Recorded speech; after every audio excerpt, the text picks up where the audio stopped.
Thing, right? After spending a lifetime trying to figure out what it's all about, I only can agree with Socrates, who said, "This I know, that I know nothing." Really. I love philosophy, and I had the good fortune to be able to study what I had a passion for. And so I love what Jacob Needleman was being interviewed by Bill Moyers. And he had also gotten his doctorate in philosophy, and his father was a medical doctor. And they had a little party for him at their home. And a woman, he said, went up to his mother during the party for his graduation in philosophy, a doctorate in philosophy. And a man said to his mother, "You must be so proud of Jacob now that he got his doctorate." And she said, "Yes, but it's not the kind of doctor that does anybody any good." I got a lot of that too. So anyway, about that point, Bill Moyer said, "Well, let's face it, Jacob, you know, philosophy doesn't bake any bread, it doesn't bank any deposits." And you know what he said? There's a reason I'm pausing. He said, "No, it just enables us to ask the questions that give meaning to life." And I jumped up and clapped. I was all alone in the room, but I thought, good for you, Jacob. So today we're going to do how metaphysics and research in what we used to call the paranormal is now being applied to psychotherapy today. So to get started, I had to share with you, you've all heard of the Celestine prophecy? Yes? Did you know that there's not just the 10th insight now, there's the 11th insight? And I wanted to share it with you because it's what it's all about tonight, what we're going to be studying tonight. Okay, you know, it's James Redfield's The Celestine Prophecy. And this is what it is said. "Extending prayer fields the precise method through which we hold the vision. Now, for centuries, religious scriptures, poems, and philosophies have been pointed to a latent power of the mind within all of us that mysteriously helps affect what occurs in the future. It has been called faith power, positive thinking, the power of prayer. We are now taking this power seriously enough to bring a fuller knowledge of it into public awareness. We are finding that this prayer power is a field of intention which moves out from us and can be extended and strengthened, especially when we connect with others in a common vision. This is the power through which we hold the vision of a spiritual world and build the energy in ourselves and in others to make this vision a reality." When I found that today on the internet, I said, yes, I'm going to share this with you because it's so much with what we're doing. He's working on the 12th insight now. And I have, okay, I want to get ahead of myself here. I wanted to share this with you too, which also impressed me a great deal. And I have to admit to you that I kind of really related to this, which I found also about a year ago, but it impressed me so much I kept it. It's called The Western Wall. Okay? Now, remember what I just read, and the hope, and the insight, and the aspirations of a new quantum leap in our evolution. Maybe that's what 2012 is all about. Okay, but let's listen to this. A female CNN journalist heard about a very old Jewish man who had been going to the Western Wall in Jerusalem to pray twice a day, every day, for a long, long time. So she went to check it out. She went to the Western Wall, and there he was, walking slowly up to the holy site. She watched him pray, and after 45 minutes, when he turned to leave, using a cane and moving very slowly, she approached him for an interview. "Pardon me, sir, I'm Rebecca Smith from CNN, and what is your name?" "Morris Fishbein," he replied. "Mr. Fishbein, how long have you been coming to the Western Wall and praying?" "For about 60 years. 60 years? That's amazing. And what do you pray for?" "I pray for peace between the Christians and Jews and the Muslims. I pray for all the wars and all the hatred to stop. I pray for all our children to grow up safely as responsible adults and to love their fellow man." So, How do you feel after doing this for 60 years? Like I'm talking to a fucking wall.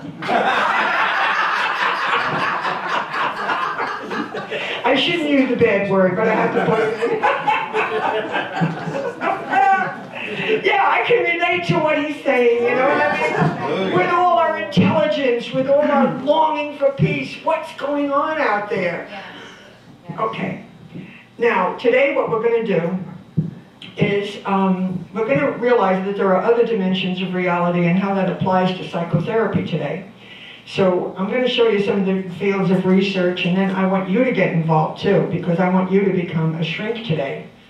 You become the therapist. See what you would do if you had a patient like the ones we're going to describe, okay? I did this with my psych class, and it was very, very interesting what came out, and I think you're going to enjoy it too. So first of all, we'll go over the current research, and then we'll go over the physics that supports the research on the mystery of consciousness.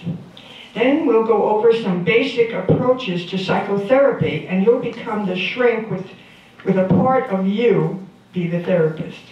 And if we have time, we'll do a little piece on sensation and perception. That's another one that was hot in my classroom. They really enjoyed that. The 11 insights, well, we went over that one, and it gave, I'd love you to check that one out too when you get home as well. And the Western Wall is a pretty good one too.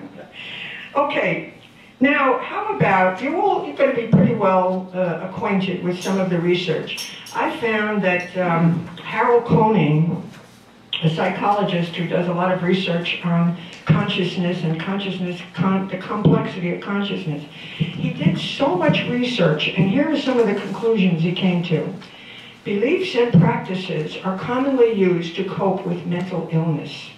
Doesn't surprise us, right? Beliefs tend to be associated with greater well-being and lower rates of depression, anxiety, and suicide. As a therapist, I know that this can happen because I'm very grateful to be able to say, I really believe that I have prevented some who were so devastated with their own lives that to believe that yes, you're more than the envelope you came in. There's hope for you. You know you're loved, you know? Anyway, that kind of psychic connection is priceless. So, beliefs and practices are generally related to better health behaviors, stronger immune function, better cardiovascular status, and longer overall survival. Taking a spiritual history and quickly becoming the standard of care for certain patient populations and may enhance trust in the doctor-patient relationship. By enhancing positive emotions such as well-being, hope, and a sense of purpose and meaning in life, spiritual beliefs and practices may help to counteract the negative stressors that set off the flight-fight response. That's Harold G. Koenig from Duke University Medical Center. You all know about the placebo effect, right? How many of you are not familiar with the placebo effect? You probably all know that. Sugar pill given to one group, the real pill given to the other group. The pill that took the group that took the sugar pill believe that they're getting well. And 30 to 66% get well because they believe they are getting well. That's the power of consciousness that we're just beginning to discover in our new evolution of understanding. Now, how about, I do want to say that I'm looking at Maslow's one of my favorite psychologists, his hierarchy of needs. You see this? Yeah. It's like just visualize not a rectangle. What's the word I'm looking for? Triangle. A what? Pyramid. A pyramid. Okay, gotcha. Anyway, he says we start out with physiological necessities. Most of us on the planet, that's where we spend all our time and energy, right? Putting food on the table, keep a roof over your head, live.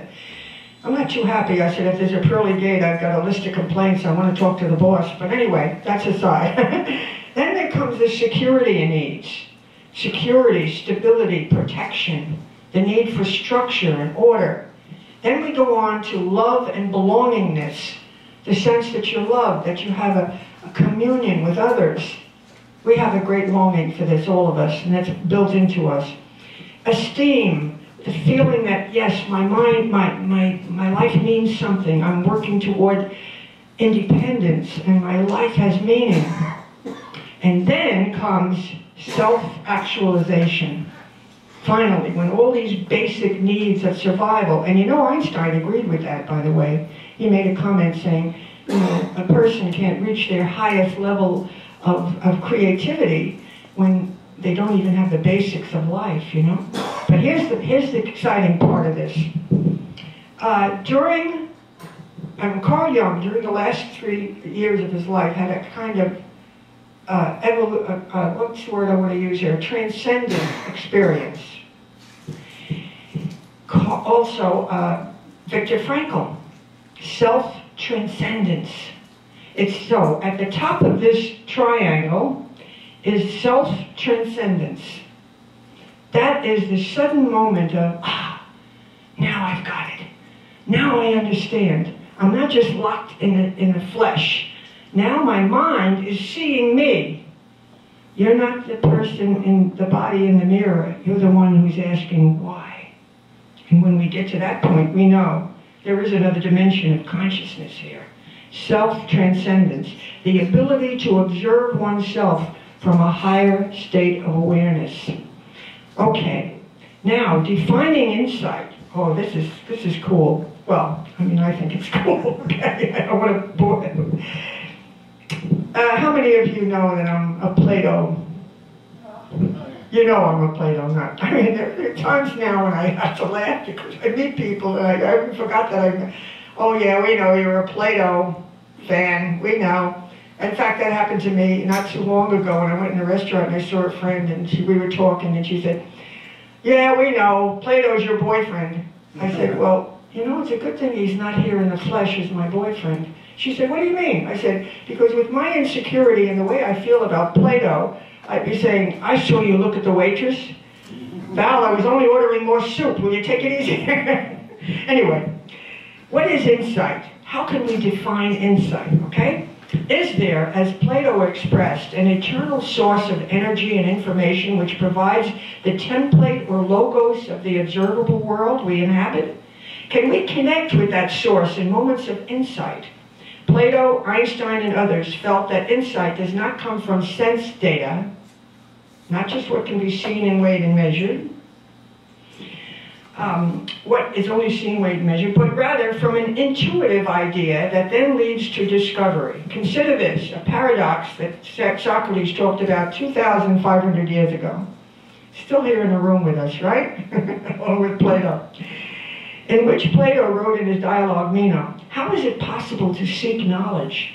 How do you know what to look for if you don't already have an idea what it is you're seeking? And how would you recognize it when you found it if you didn't know what it was you were trying to prove? Right? Beautiful. Over the course of human history, incredible creative discoveries have been made, the origin of which goes beyond observation. The energy we describe as thought flows through spaces between neural synapses.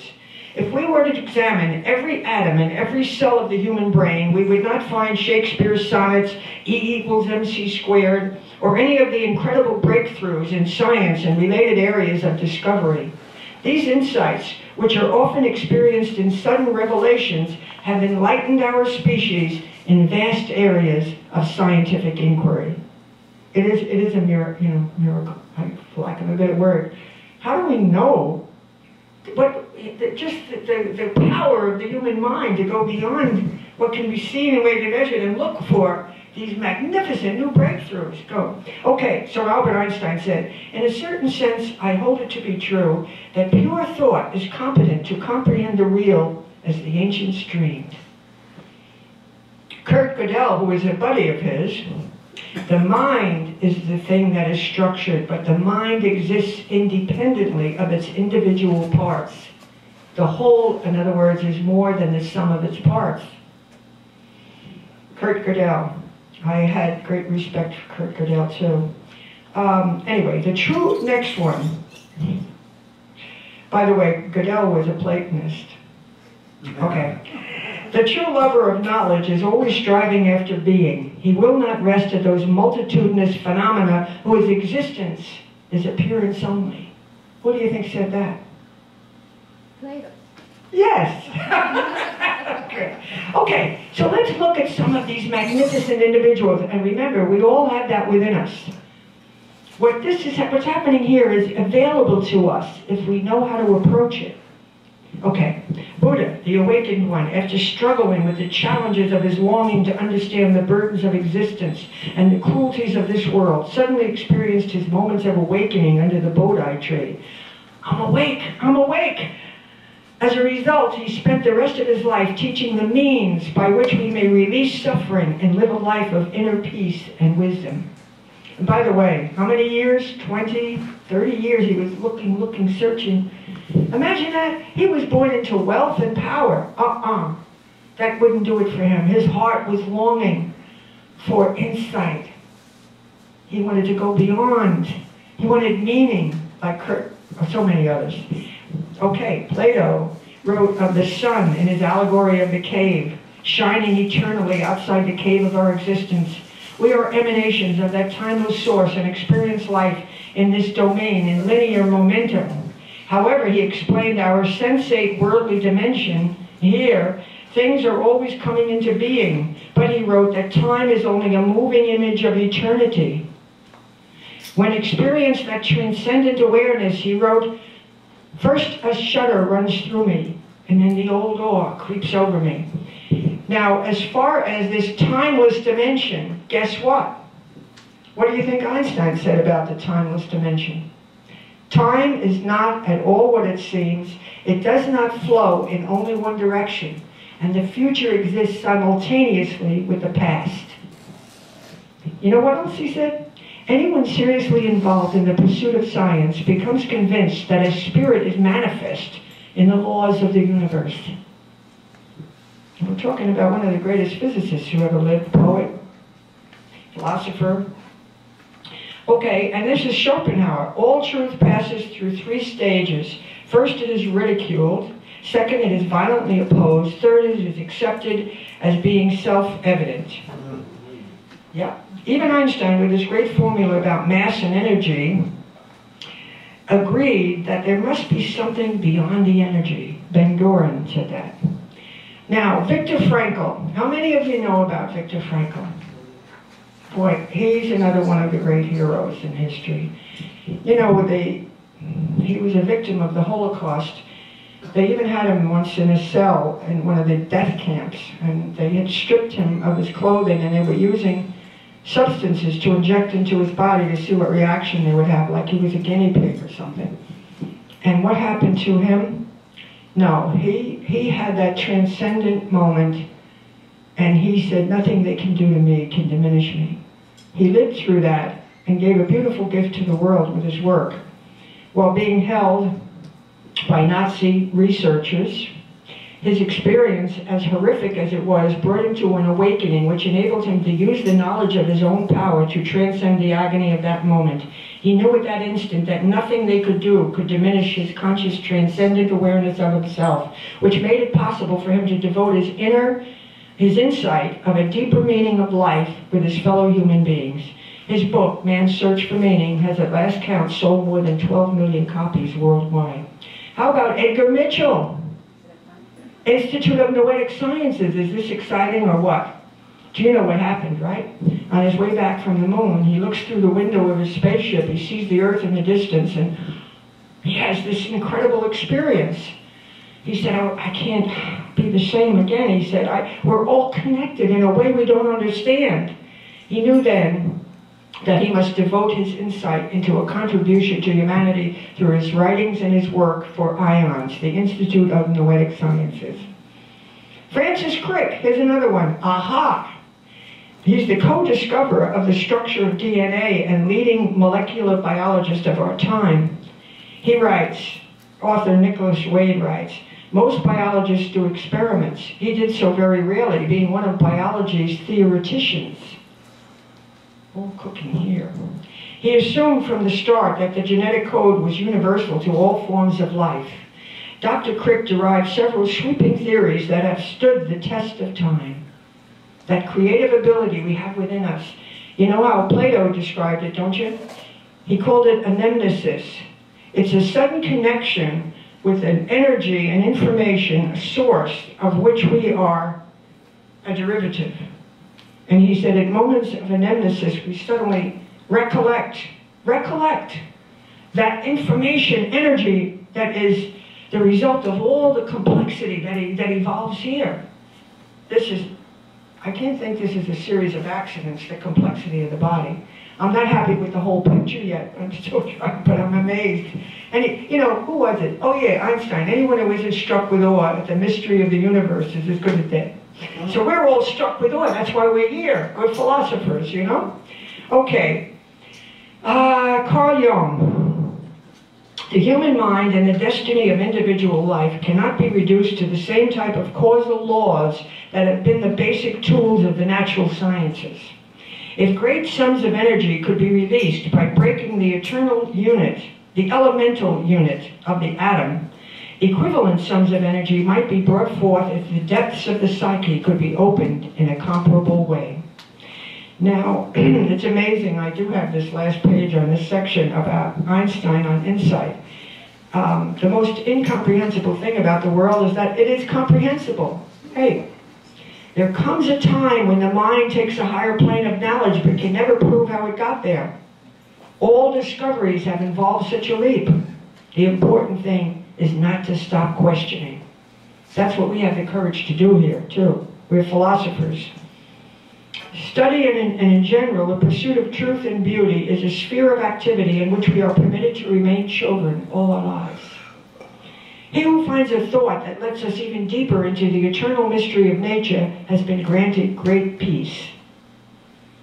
Okay, all that is valuable in human society depends on the opportunity for the development accorded the individual. It's so important for us to know that. You know that, right? So we have compassion and understanding.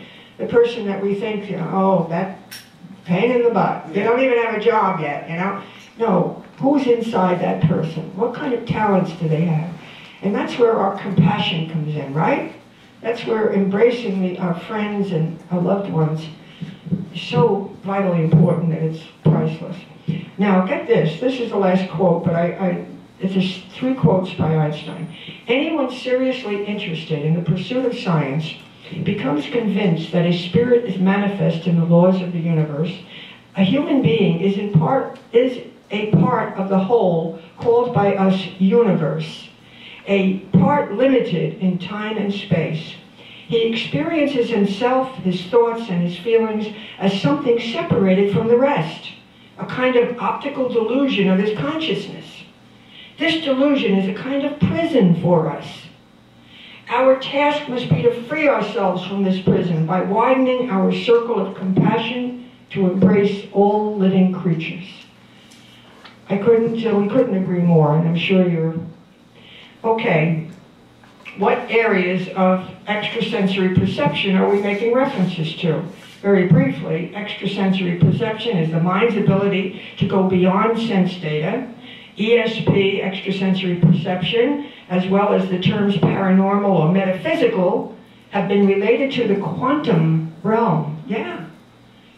Advances in physics today are bringing what we would call spirituality. I don't want to say religion. I'm saying spirituality and science together. They don't have to be in separate camps anymore.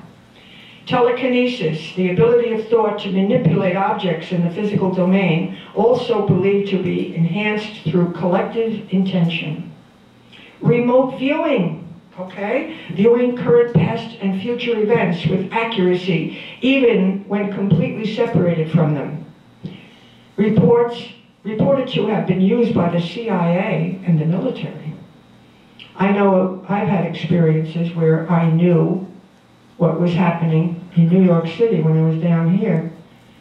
And I always asked myself, how did you know that? I knew my grandmother had a stroke. Never figured that one out. I knew when my friend's son had passed away in a car accident. The near-death experience, I've done a lot of research on this.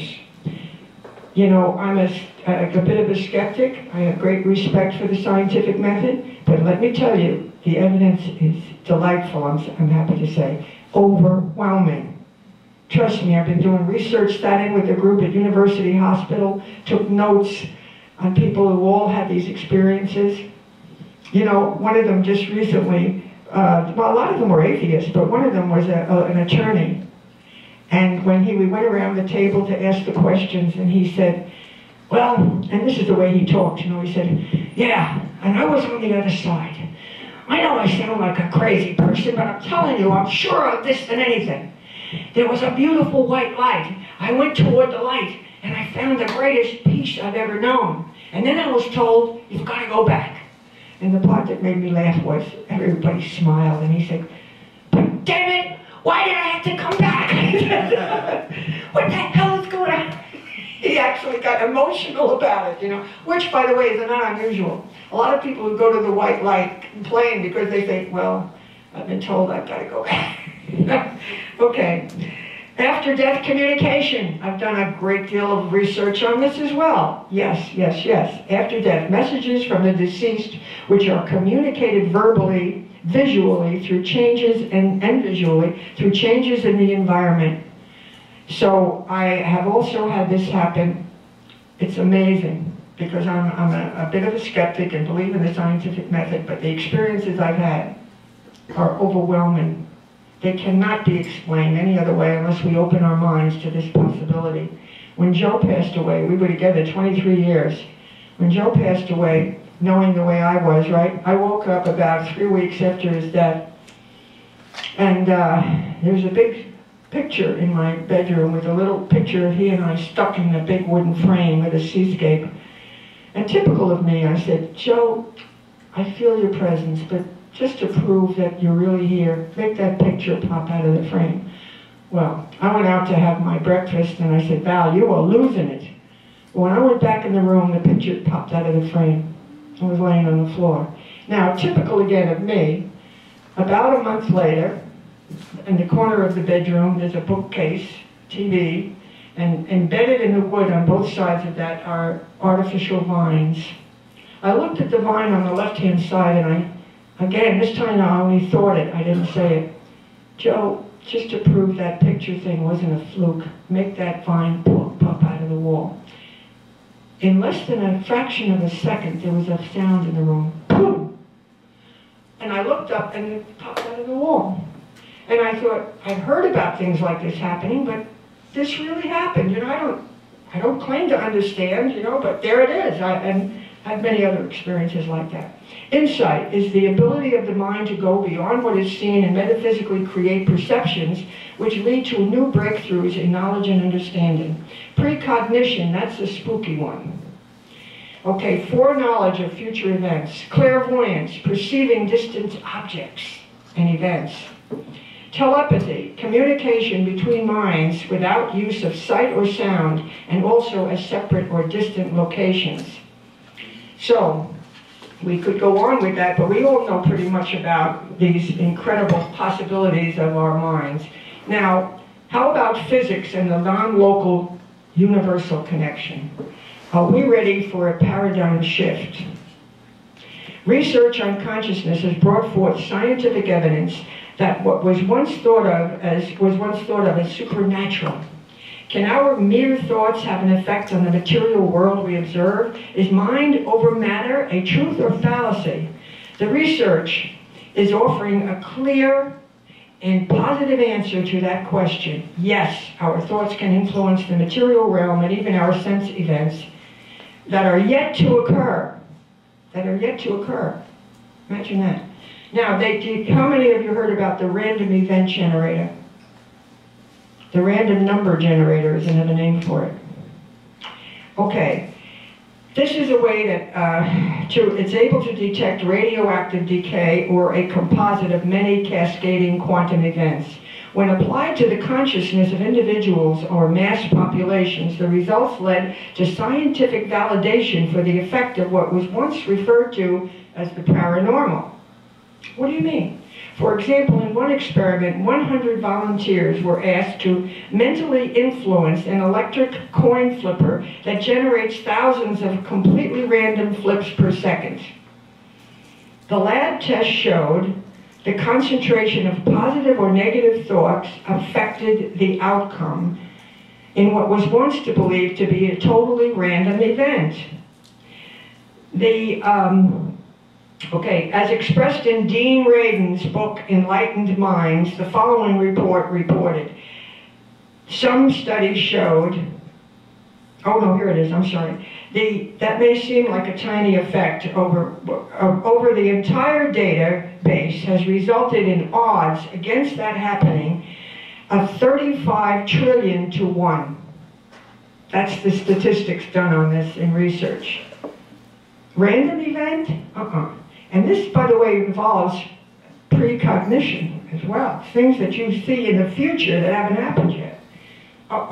Some studies involve the effect of thought or psychic energy on the power to reproduce changes in water crystals.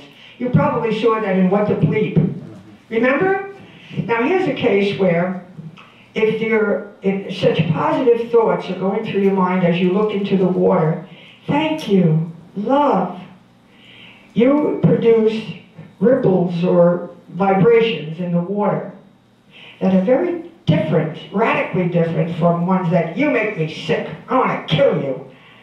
Then the terrible messages suddenly affect the water in a way that's now been shown to be an exact effect of the consciousness as that person stares at the water. So these are work that's been done in research that's showing, hey, what is going on here? In addition to this research demonstrated that a powerful shift in consciousness occurs before a catastrophic event such as 9/11 or an earthquake. How do you figure that one out? You know, we know that even birds leave an area where an earthquake is about to happen. So this mystery is like, wow. Okay. Edgar Mitchell, who had a great epiphany on his way back from the moon, his work continues to expose the latest revolutionary research on consciousness. And by the way, look it up on your internet. You're going to enjoy it, okay? It's the Institute of Noetic Sciences, and there's so much great and new information. Very briefly, there is scientific evidence for clairvoyance, near-death, out-of-body, etc., near-death experiences, telekinesis. How many of you heard of Bell's theorem? Okay, Sandra's heard of it, okay. Watch this. Bell was terrific with this. You take a photon, a subatomic particle, and they split it, and it goes in separate directions. Now, their spins are always polarized. So if particle A is going clockwise, particle B will be going counterclockwise. Here's the amazing, shocking thing. The particles, they can be half a galaxy away from each other, particle B will hit the electromagnetic field and its spin will change. Guess what happens? Instantaneously, the sister particle also changes, so they remain polarized. Wait a minute, faster than the speed of light? Yep. E equals mc squared is saying something very much like that. Energy is equal to mass times the speed of light squared. And that's where eventually Einstein had come, time is an illusion. Wow, interesting. The double slit experiment. Here's one too, if you can have any thoughts about this. Let's talk about it when we have to.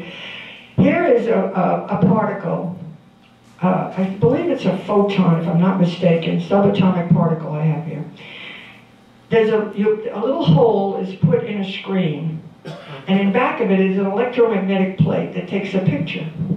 The particle is sent through the hole, and just as we would anticipate, it makes a bullet hole looking thing on the screen, little round hole. Okay, now get this.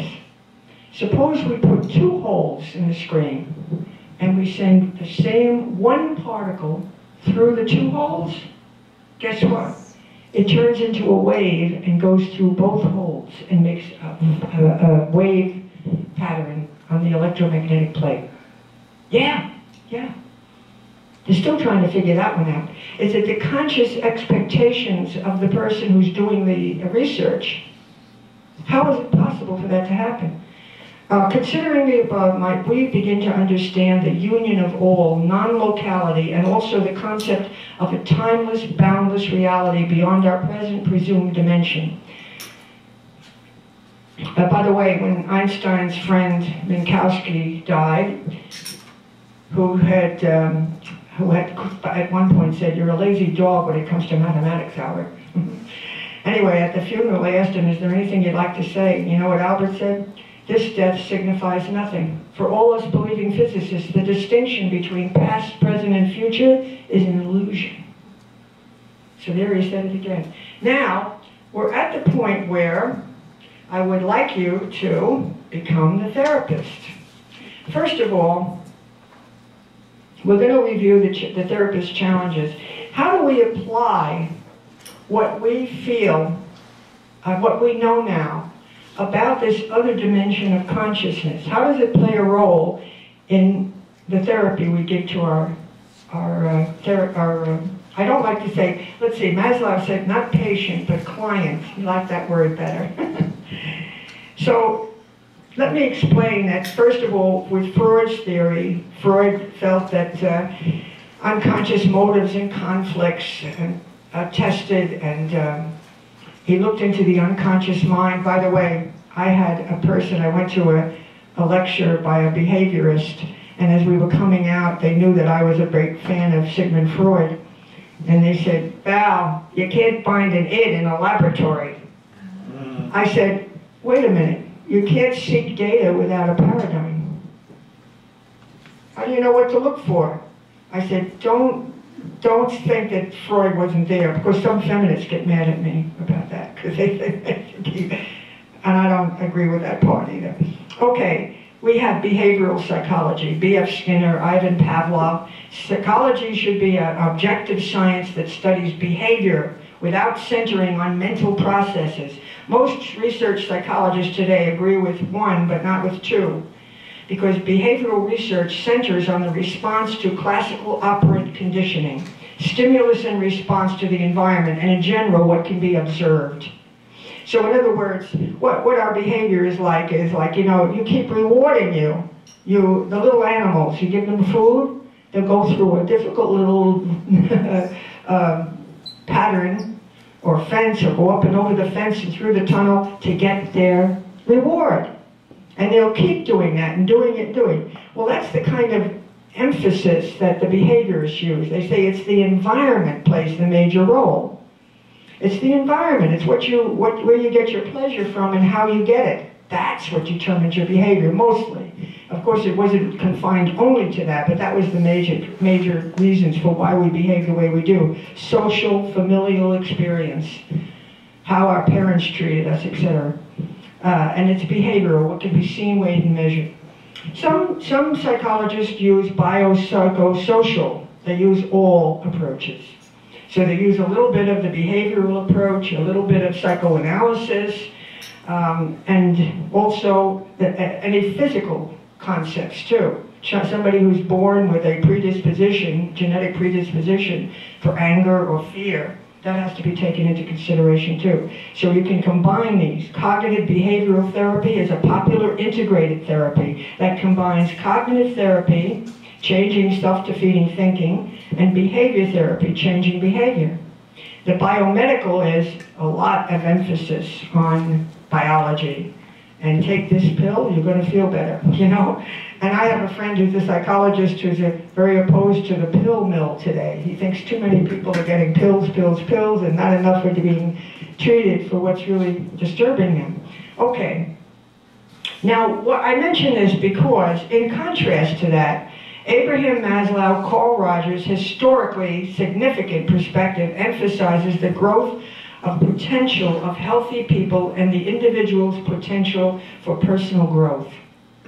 The term patient was transferred to client. Yes, here's a case where we're going to look into the power of one to rise above their illness, to rise above it because you can see yourself. You're not just locked, imprisoned in instinct. And you can have a dream, and you can live that dream. That is the focus there. Logotherapy, Viktor Frankl. Therapy consists in finding meaning in all forms of existence, even the most sordid ones, and thus a reason to continue living, a prominent source of inspiration for humanistic psychology. He thought, for what he overcame, self-transcendence is the key. Self-transcendence, when we reach that point of awakening, that is a moment of great inner peace, understanding, and the capacity to love others, So, I don't know where to go from here, except that in my class we did, it was very interesting, sensation and perception. All of a sudden, we should all have one of these, but I'll just very briefly go over this. When you look at this, which one draws your attention immediately? And then we'll find out why. It's interesting. Okay, anybody want to give us a little? The square. The square? Okay. Who said that? Why do you suppose it is? What is it about the square that captivated you? I believe that's because it's ball. I think it's bigger than the other shapes. Mm-hmm. Does it bring you what? A sense of structure? Yes. Structure. Structure, yes. You like that? Yes. Something stable about it. Something stable. Very good. Very good. Yes? I chose the circle All right. And why? because it struck me as a window, and I could see the world and see things. Wonderful. You can look through there at the window and see beyond. See that? That's terrific. Yes? I chose right center, the wiggly lines. To me, they represent movement. Movement. Very good. And why is that? Is that appealing or not? It is appealing. Why is it appealing? Because to me, it means going from one place to another, or one thought to another, or one... Oh, I got you. Uh-huh. Moving up, up, up. You have a choice. Generally now. moving Move. Very good. Yes. I chose the star, and I chose it because it reminded me of brightness, enthusiasm, unlimited upward mobility. Oh, how wonderful. Brightness, enthusiasm, upward mobility. Guess what? I chose the star for the opposite reason. I thought that star was hit somewhere, and it's crooked. What happened? That's disturbing. Then I had to do a little shrink on myself, right? Anybody else? The square echoed the shape of the paper to me, and that was sort of a symmetry. And why? Symmetry. Oh, very interesting. Why is the symmetry appealing to you?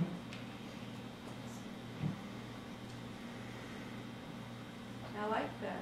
You liked it? Symmetry, I like symmetry. symmetry. I'm an artist, and Oh, there you go. whether it's symmetrical or purposefully asymmetrical, which that really is, because they're not exactly the same. There's a symmetry in the asymmetrical.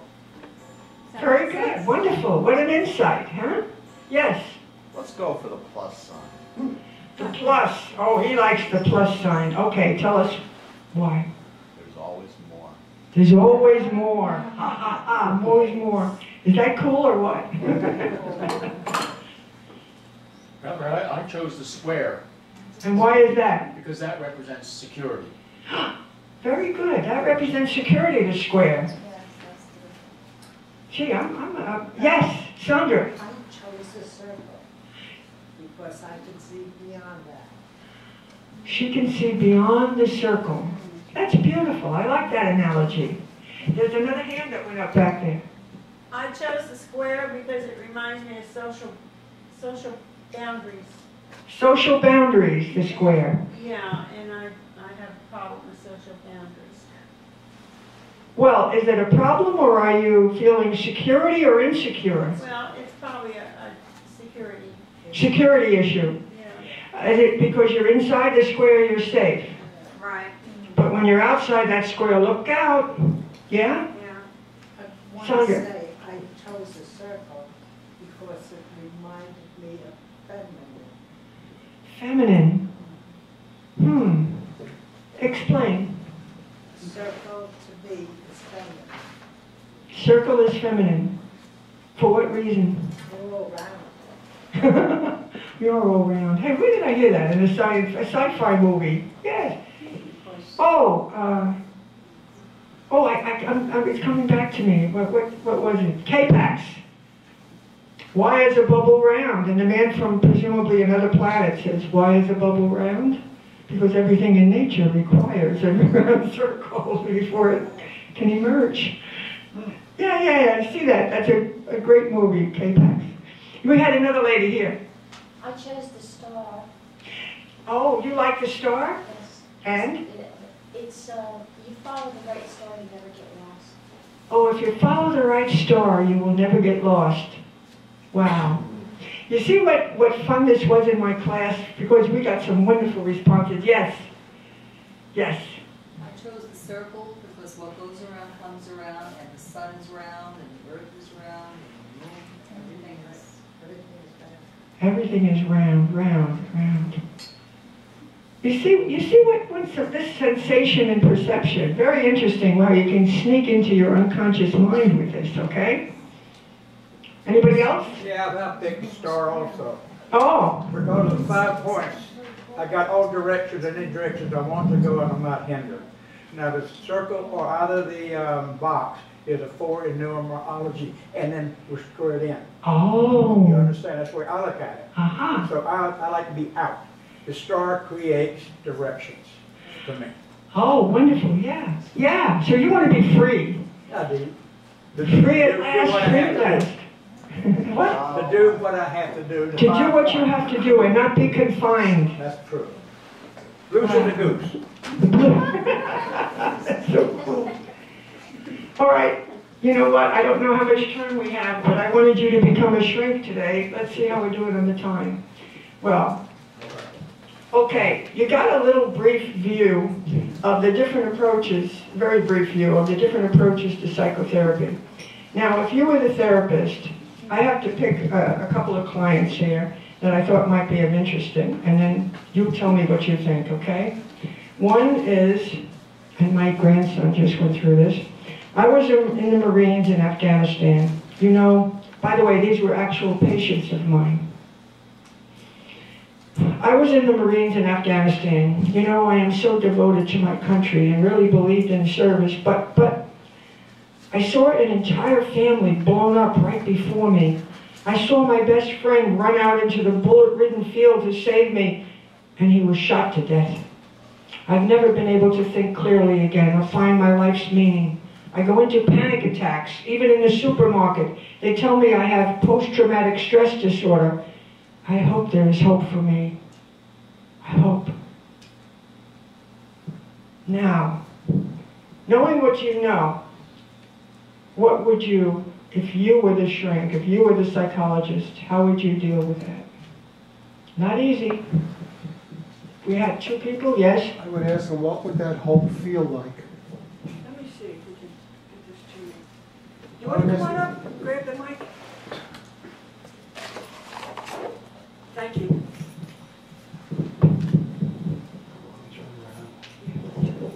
I would ask them, what would that hope feel like?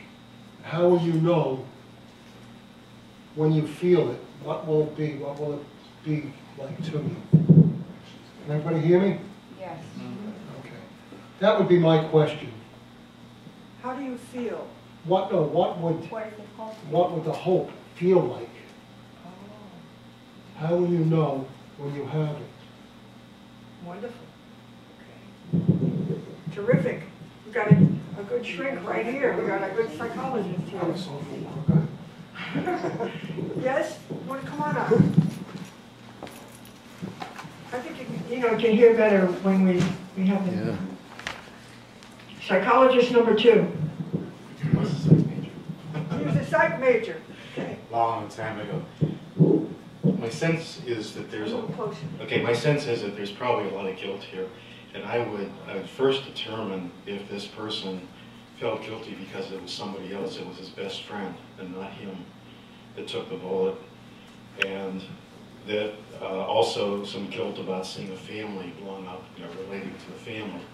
So I get a sense that he had a purpose that is now being questioned, and I would get him to redefine his purpose in life, not feel guilty about this, and to see how that purpose still could coincide with serving his country, or with being devoted to his country. To see that he can still have that. There's hope to have that purpose, but it might need to be redefined in how he carries it out. So it goes back to him finding his meaning, or redefining meaning. Very good. Yeah. Not easy. Oops, be careful there. My grandson, before he went to Afghanistan, and I sent him a letter to try to dissuade him from going into the service. And he said, "Grandma, it's soldiers like me that will protect you." And now he's back, and this terrible experience that he had with bullets flying in the field, the man who tried to save him was shot, people were lying in the fields, little children. He's having a terrible time dealing with it, so that was one of them. Anybody else have what would you do if you were the psychologist?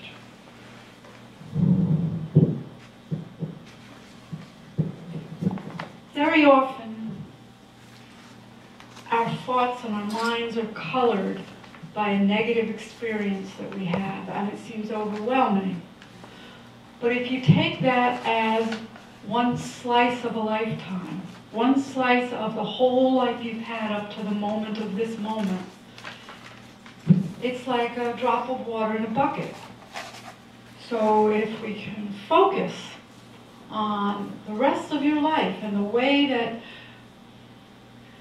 you adapted to other situations in life and you got past them and all, and realized that this was like a circumstantial event that was merely one brief episode in a lifetime.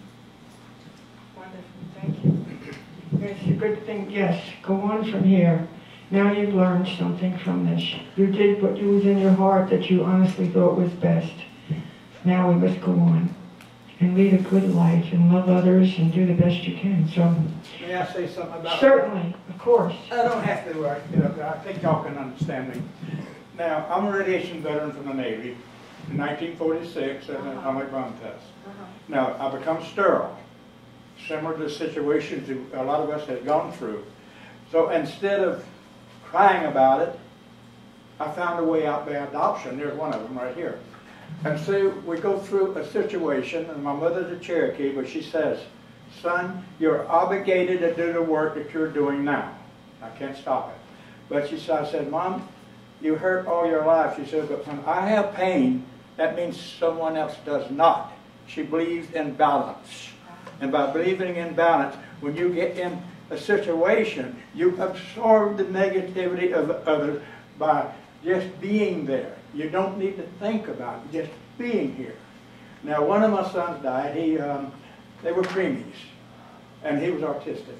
The autistic child was my teacher. I was Darren's teacher.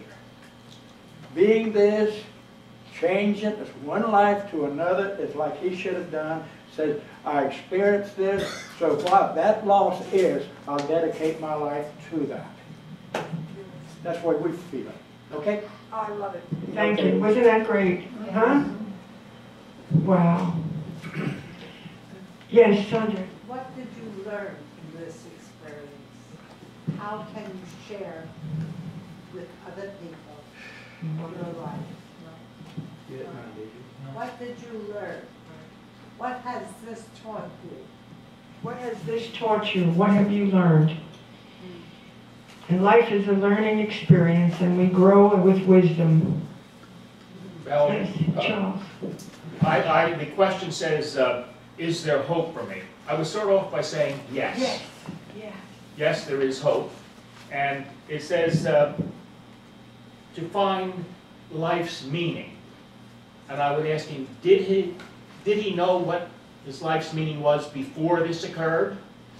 And probably he didn't. And probably this was an awakening venture for him. And this is what often happens when events like this occur. It puts you on a different spiritual path from the way you were going. This is the way nature provides you to evolve as a human being. Thank you so much. Yes. My response to this person would be something. Okay, we have feedback. Don't bring the mic too close to the speaker. My thought on this is simply to tell this person, a lot of people have invested a lot in your coming back alive, your being here. Now the ball's in your court to pay it forward to the next person or the next group of people. What a beautiful response. Thank you so much. We could wrap up here. I guess, have we been about an hour? You know, You can go, if you want to go on, go on. there's just so many, you know what we'll do? One day we'll come back and you'll pick you'll pick your client and you'll give your response, okay? How you would deal with it. I am happy to tell you, gee, there's so much. When I did my talk on unveiling the mystery of erotic love, I had a patient who was 84 who fell in love with her doctor who was 52. And she had to stop seeing him because she was so in pain over it. So that was, yeah. So I had to help her through that. Another one, though, that makes me feel very, how important being a therapist is. It's the last client in this little folder. Even when I was just a young boy, a teenager, I knew I was gay. I knew if my parents found out, they'd be devastated. I worried that they wouldn't want me around, that I'd be a disgrace to them, you know? I thought about drowning myself. Yeah, he already had the place where he was going to take his own life when he came to me. There's a river downtown, but then I fell in love with Paul. I kept thinking, like, how could this be wrong? I love him and he loves me. I tried to explain it to my family, even to myself, but they are horrified and want no part of it. I still think of ending it all. I tried to help him to love himself and to realize how absurd it was to look into the eyes of the other and judge yourself by what they see, especially when they're blinded by, you know, prejudice and hatred. But the good thing was that he had been he was in the choir at a church, and they told him because of his sexuality, transsexuality, they didn't want him there anymore. So I went and talked with the minister and so forth, and you know what happened? They talked with the minister, and I said, you're supposed to be a Christian, you're supposed to give love to your fellow human beings, and what are you hurting this man's feelings for like that? You know, of all the species on the planet, 6 to 8 of them, of thousands and thousands of species, are homosexual. So obviously it's a genetic predisposition. So anyway, they did tell him, yes, you come back, you know, and he came to see me several times. And I taught him to love himself, you know, and to appreciate who he was and what gift he could give to others. So anyway, there was a meeting at the church, and when they asked him, well, when you were going through this, who helped you the most? I wasn't there, but I heard about this, and he said, Valerie. And I said, that's it. That's what the greatest gift you can have when you're the therapist. Now, let's wrap up with this, okay? I was just at the Socrates Cafe, which I run up here down here rather, in Davie at Nova Southeastern University. And we went into all the cosmic questions and everything. And then we reached a point coming to the end. And I said, look, maybe we can't always answer these cosmic questions, you know, the big questions that face us. But one thing we can know to love one another. And that is a message we can count on that is real. And as I was saying this, the lady next to me reached out and held my hand. Then I reached over and held the hand next to me. She reached over, and before you know it, all around the table, everybody held hands. They said, yes, Love is what matters. Love is loving one another, forgiving, understanding. Isn't that what it's all about? Maybe we don't have the answers to all the cosmic questions. So I want to close with a little poem I wrote about a real experience I had with my mom. And the love we give to others, the message in this poem is that it stays here forever. When you give love to another, even when they're being difficult or whatever, when you give them that love, you're planting something within their hearts and souls. So, let me end with this. My mother said there would be a sign on this troubled road through life. In times of pain and sorrow, a message from the light. Then she gently chose a flower from our pathway by the sea. A mystic formed in yellow rose she smiled and gave to me. Will you promise me when times are sad, when dreams have not come true, when even hope seems too remote, that I've sent this rose to you? My mother's long since passed away, and mountains crest my heart. At times I feel too old to dream, when even hope departs. It's then a light shines deep within, and suddenly I see love's timeless prose, that yellow rose my mother gave to me. So let's give our yellow roses out always.